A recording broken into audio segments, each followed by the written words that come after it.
A bold act of retaliation by Russia today, now shutting down the U.S. consulate in St. Petersburg, Russia, and giving 60 U.S. State Department employees working in Russia 1 week to get out. That is exactly the same number of Russians kicked out of the U.S. last week. This in response to the poisoning with a nerve agent of a former Russian spy on British soil. General James Clapper joins me now. He's a CNN national security analyst and former director of national intelligence under President Obama. General, thanks very much for taking the time.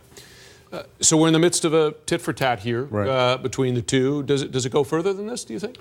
I don't think so. I think that's as far as I'll go. I will say, though, I couldn't help but think back on last December 29th, 2016, when we expelled 35 Russian spies, and the Russians didn't do anything. And just interesting.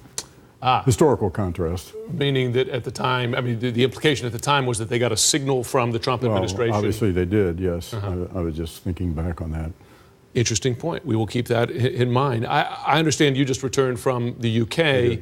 What was the British response to this American step? Did they see a tougher Trump administration on Russia now? Do they see the Trump administration getting tougher on Russia? Belatedly, I think they were, and I say they, these were former seniors in the UK intelligence services, and I think they're gratified that we took this stand. I mean, they view us as their closest allies, and I think the delay was a little disconcerting to them, but the fact we took pretty resolute action and expelled 60 went over very well there.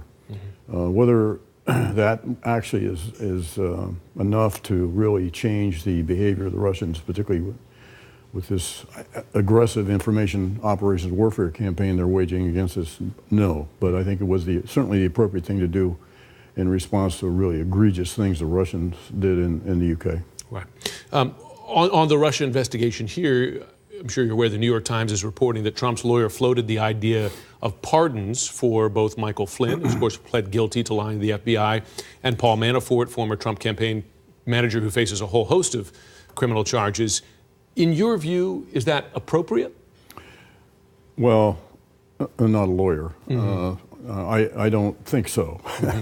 And I don't know, again, from a legal standpoint, to the extent to which merely, if there was such a conversation, to what extent that represents potential obstruction of justice. So I wouldn't think it's appropriate, no. And that is, and we know that the special counsel is looking at least at the possibility of obstruction of justice. Also on the investigation, emails obtained by CNN show that the Justice Department, if the president were to, imagine this, tweet a pardon out, which, you know, his own Justice Department was preparing for that very possibility, it concluded that it would really have no involvement in that. Can you see a scenario where that would be legally viable? I mean, would amount to a presidential decision? I think legally, the president can pardon just about anybody he wants to. So that's certainly the case.